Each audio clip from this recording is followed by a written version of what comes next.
Président Martin Fayulu, bonjour. Bonjour. Nous souhaitons d'abord la bienvenue ici à Montréal.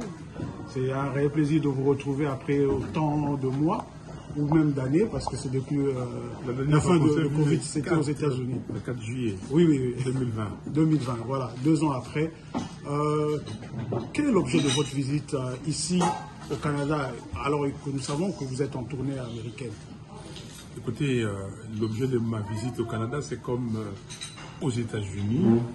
C'est d'abord voir les autorités américaines et leur faire savoir ce qui se passe au Congo. Et aussi les Congolaises et les Congolais pour leur faire savoir la même chose. Ce qui se passe au Congo aujourd'hui, c'est l'insécurité totale. Il y a un processus électoral en cours qui est un processus électoral, si on ne fait pas attention, ça sera encore truqué. Donc pour moi, que les autorités américaines, canadiennes, la communauté internationale s'intéressent au Congo. Parce qu'aujourd'hui, au Congo, c'est un pays de 110 millions d'habitants. Ce vaste pays de 2 345 km², ce pays qui produit le cobalt, le coltan, l'or et tous les minéraux possibles. Ce pays qu'on appelle aujourd'hui le poumon du monde. Avec comment dire, une forêt tropicale énorme. Ce pays, il y a 27 millions de personnes qui ont besoin de l'aide, de l'assistance alimentaire ou assistance humanitaire cette année. Ce pays, il y a 5 millions d'enfants en dessous de 5 ans qui n'ont pas à manger, qui ne pourront pas manger et la croissance sera compromise. Ce pays, il y a plus de 90% de chômeurs. Ce pays, donc il n'y a absolument rien. Il faut que les gens comprennent cette situation pour que demain, on puisse organiser des élections crédibles. Parce que s'il n'y a pas d'élections crédibles, s'il n'y a pas de leaders qui sont légitimes, c'est-à-dire choisis par l'État, avec des institutions qui viendront de ces élections crédibles, le Congo, il faut oublier. Avec l'agression que nous subissons de la part des pays voisins, notamment du Rwanda et l'Ouganda. Et je suis là pour dire aux Américains, aux Canadiens et aux Congolais vivant dans ces deux pays qu'il est temps qu'on fasse quelque chose.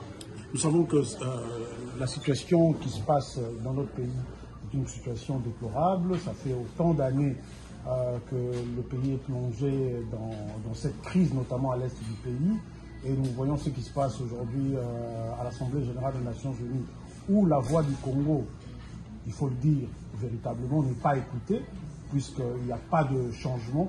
Est-ce que vous pensez que cette tournée que vous avez entamée pourra bouger les lignes, pourra faire bouger les lignes? Est-ce que vous avez, déjà vous venez des États-Unis, est-ce que vous avez obtenu une oreille attentive auprès des autorités américaines? Tout à fait. Donc il faut que la voix du Congo soit entendue. La voix du Congo aujourd'hui n'est pas entendue, n'est pas écoutée simplement parce qu'il n'y a pas de leader, il n'y a pas un leader qui a été choisi par les Congolaises et les Congolais.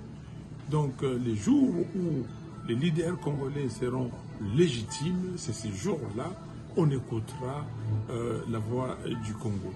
Aux États-Unis, j'ai été reçu par le sous-secrétaire d'État américain chargé des affaires africaines. J'ai été reçu au Congrès et donc la voix est entendue. En tout cas, le problème a été posé. Le problème posé, c'est que faites attention. Comme le dit notre Constitution, la crise ou les différentes crises que nous vivons au Congo, c'est dû au manque de légitimité des dirigeants et des institutions. Donc, il faut tout faire pour que les élections soient crédibles. Donc, envoyer des experts pour contrôler le processus dès à présent. Il ne faut pas attendre la proclamation des résultats pour dire que nous avons pris note ou bien nous allons sanctionner. Dès à présent.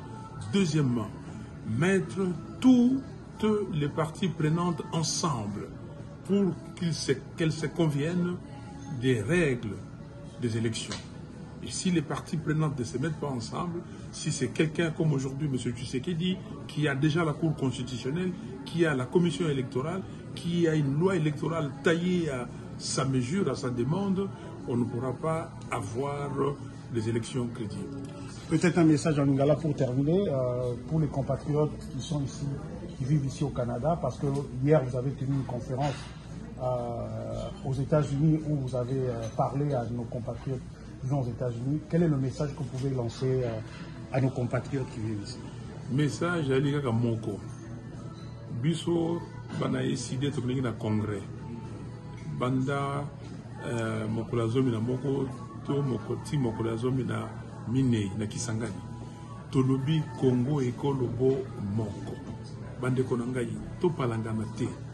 Ils allaient se quitter, Mboka et Deliko Kende.